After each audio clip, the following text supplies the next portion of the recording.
വിശുദ്ധ മത്തായിയുടെ സുവിശേഷം 24 അധ്യായം 23 മുതൽ 27 വരെയുള്ള വചനം മനസ്സിലാക്കി തരുന്നത് അനാവശ്യവും പ്രയോജനരഹിതവും നിഷ്ഫലവുമായ തർക്കങ്ങളിൽ നിന്ന് നാം എപ്പോഴും വിവേകപൂർവ്വം ഒഴിഞ്ഞു നിൽക്കണം. അതിനുള്ള ദൈവിക ജ്ഞാനത്തിനായിട്ട് ദൈവത്തോട് അപേക്ഷിക്കണം.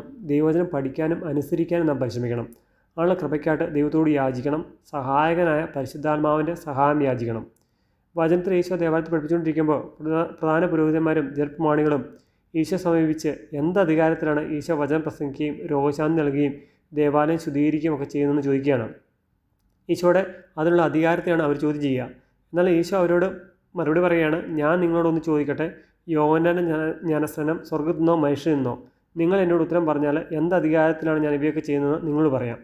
അവർ ആലോചിച്ച ശേഷം ഞങ്ങൾക്കറിഞ്ഞുകൂടാ എന്ന് മറുപടി പറയുന്നു. കാരണം സ്വർഗ്ഗത്തിൽ നിന്ന് പറഞ്ഞാൽ നിങ്ങൾ പിന്നെ എന്തുകൊണ്ട് അവനെ വിശ്വസിച്ചില്ല എന്നും, മനുഷ്യരിൽ നിന്ന് മറുപടി പറഞ്ഞാൽ യോഹന്നാൻ ഒരു പ്രവാചകനായിട്ട് ജനക്കൂട്ടം കണ്ടിരുന്നതിനാൽ മനുഷ്യരിൽ നിന്ന് എന്ന് മറുപടി പറയാനായിട്ട് അവർ ഭയപ്പെട്ടിരുന്നു.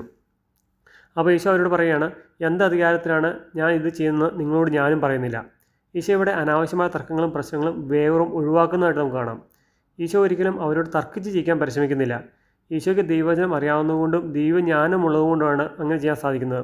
തീത്തോസ് ലേഖനം 3:9 വചനം പഠിപ്പിക്കുന്നുണ്ട്, അർത്ഥശൂന്യമായ വാഗ്വാദങ്ങളിലും വംശാവലികളെക്കുറിച്ചുള്ള ചർച്ചകളിലും കലഹങ്ങളിലും നിയമത്തെക്കുറിച്ചുള്ള തർക്കങ്ങളിലും ഒഴിഞ്ഞു നിൽക്കുക. അവ പ്രയോജനരഹിതവും നിഷ്ഫലവുമാണ്. 2 തീത്തോസ് ലേഖനം 2:14 വചനം പഠിപ്പിക്കുന്നുണ്ട്, വാക്കുകളെ ചൊല്ലി തർക്കങ്ങളിൽ ഏർപ്പെടാതിരിക്കാൻ അവരെ ദിവസേന ഉപദേശിക്കുക. ഇത്തരം തർക്കങ്ങൾ യാതൊരു ഗുണവും ചെയ്യില്ല. ഈശോ ദൈവപുത്ര അധികാരത്തിലാണ് ഇവയൊക്കെ ചെയ്യുന്നതെന്ന് തർക്കിച്ച് ജയിക്കാൻ പരിശ്രമിക്കാതെ ദൈവീയ ജ്ഞാനത്താൽ അനാവശ്യ തർക്കങ്ങളും വഴക്കുകളും ഒഴിവാക്കാൻ പരിശ്രമിച്ച പോലെ നമുക്കും ദൈവജ്ഞാനത്താൽ അനാവശ്യമായ പ്രശ്നങ്ങൾ, വഴക്കുകൾ, തർക്കങ്ങൾ ഒഴിവാക്കാനുള്ള കൃപയ്ക്കായിട്ട് ഈശോ പ്രാർത്ഥിക്കാം.